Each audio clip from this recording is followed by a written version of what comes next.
To operate the heating, you'll find the thermostat is located in the rear reception room.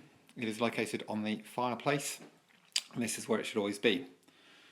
The heating is on all the time, so if you wish to turn on the heating, if the radiators aren't on, then you just push the up arrows, and then this will indicate the temperature that you wish to go. So here it's set to 18 degrees, but the current temperature is 16.5 degrees. The heating is on as indicated by this fire sign here in the top right hand corner.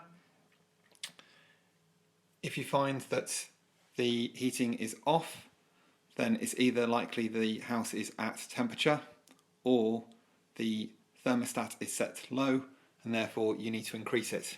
And to increase it, you push the up arrow. So if you can see, it's on 18. If I push the up arrow, it'll go up to 19, 20. And if I wish to decrease it, so if it's too hot for you, just push down and then that will decrease the temperature.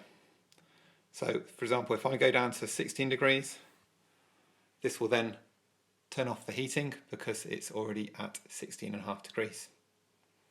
Thank you.